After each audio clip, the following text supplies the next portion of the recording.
Cominciamo bene, tappa di 32 km e piove. Vabbè, prepariamoci.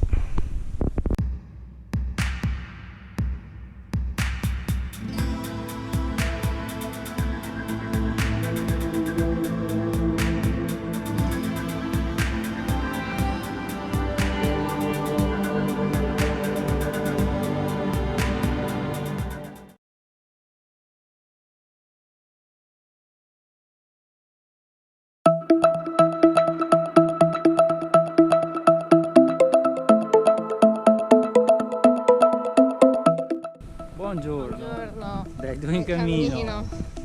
Abbiamo appena lasciato Concordia Sagittaria, dormito benissimo nell'appartamento in esposizione all'Oratorio Santo Stefano. Ottimo.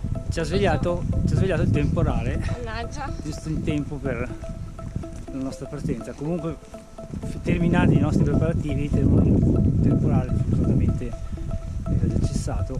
Ora camminiamo, oggi 32 km. Mamma mia. Saranno tanti lunghi viali, ci sono tipo due di quasi 6 km l'uno, che metteranno sulla prova la nostra sanità mentale. Sì, infatti. E vi faccio vedere com'è il tempo. E danno temporali sparsi nella giornata, speriamo di non prenderne troppi. Tanto noi si cammina e si ha il poncio. Volete vedere la pellegrinetta oscura con questo poncio rosso, vero? No. Sì, che volete. No. Stiamo per terminare l'asfalto, siamo appena usciti da Concordia Sagittaria e la giornata più o meno si pronuncia tutto così: lunghi viali di ghiaia tra i campi fino ad arrivare al primo centro abitato, che è Motta, no, che è San Stino di Rivenza, e poi dopo altri 10 km alla fine tappa San Stino di Rivenza.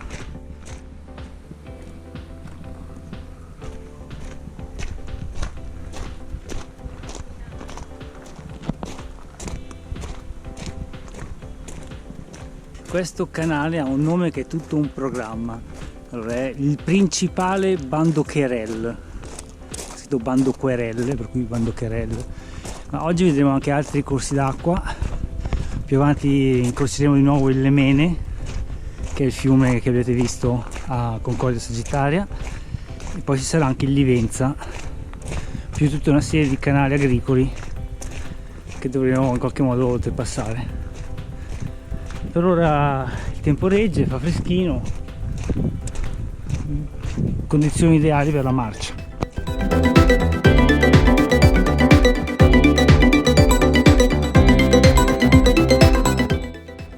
Salutiamo il Lemene, che adesso va giù verso Marango e poi si butta in laguna. Noi qui cambiamo direzione. Questa è via Torba, la iniziamo alle 7:20, 7:19, 7:20. Secondo me la finiamo alle 8:15 questa via. È di nuovo Romea Strata, oltre che via Postumia. No, dovevamo farci dare anche la credenziale della Romea Strata e timbrare anche questa. Dove si sa, però doveva durare solo un'ora via Torba. Ma è già quasi una giornata intera che stiamo camminando e non si vede ancora la fine. Comincio a pensare che ci sia qualcosa di strano.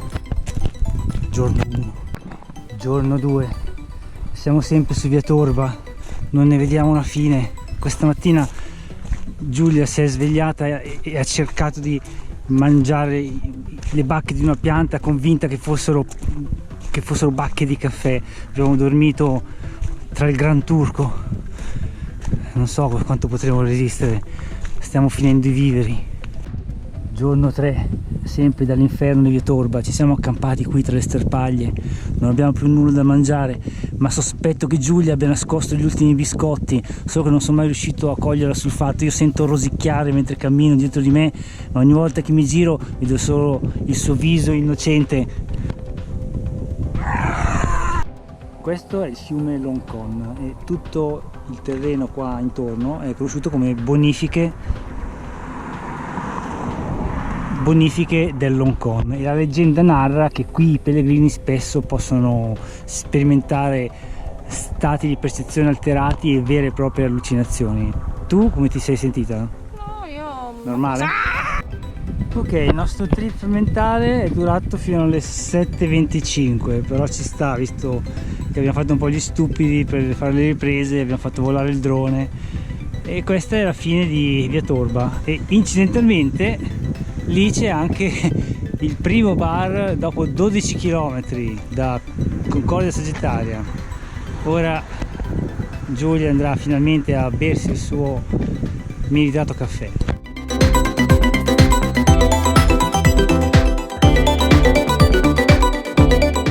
E ora ci aspetta un'altra via come Via Torba, però c'è il fosso, di fianco passano le auto, perché è meno estraniante, diciamo. E in fondo soprattutto camminiamo guardando le montagne. Oh, che bello, finalmente dei rilievi. C'è troppa pianura in questa pianura.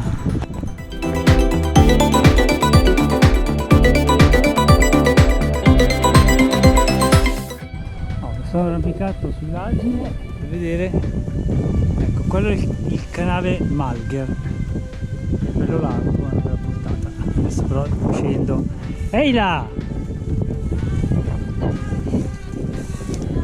Andiamo a fare rifornimento alla leader come al solito. Chissà mai che ci facciano un brand ambassador. Tutti i panzerotti, le fruste di pizza e le brioche. Ok, quella massa grigia lì dietro è il castello di San Stino di Livenza, un castello del X secolo, però penso che non si possa visitare, deve essere privato. Siamo arrivati al fiume Livenza, che dà il nome sia a San Stino che a Motta. Qui c'è la bella passerella pedonale.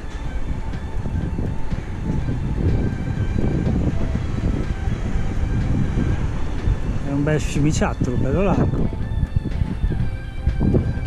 E per ora proseguiremo lungo l'Agine. No, ho vistato una fontanella.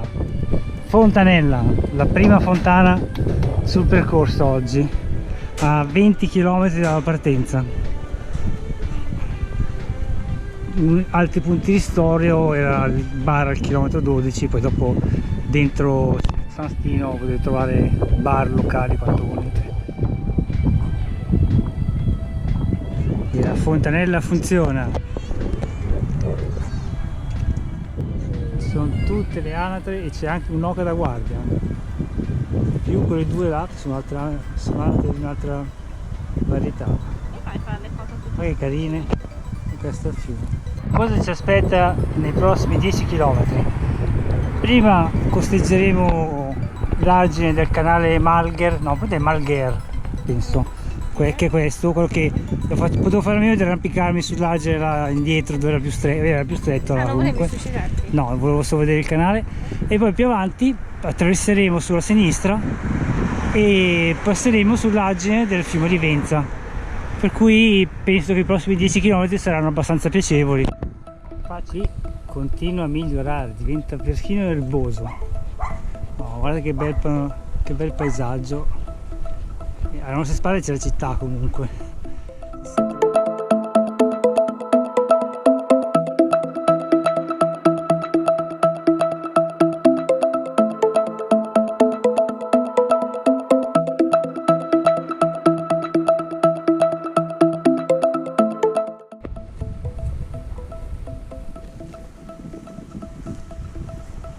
Siamo arrivati a Corbolone.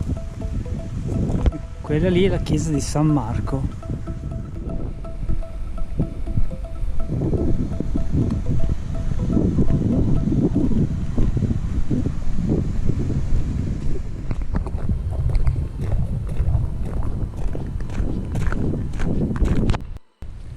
Cosa c'è di meglio che avvicinarsi a fine tappa camminando all'ombra? E magari trovare come una panchina ogni tanto. Abbiamo appena passato il cimitero di Motta di Livenza, per cui non siamo più lontanissimi. Siamo a Lorenzaga, frazione di Motta di Livenza. Siamo a 3 km dall'arrivo, però siamo fermati a pranzare all'ombra in questo parchino, sulla panchina. Nel fondo c'è anche una fontanella che poi andremo a testare, ma dobbiamo proprio ripartire, mi ha chiesto Giulia. Sto così bene. Povera piccina. Sì che dobbiamo ripartire. Camminare sull'argine del fiume a luna col sole a picco, si vede poco il fiume.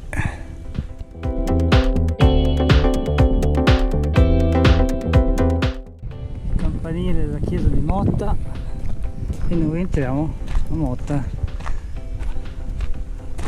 lungo il fiume e c'è anche l'ombra, aspetta una panchina.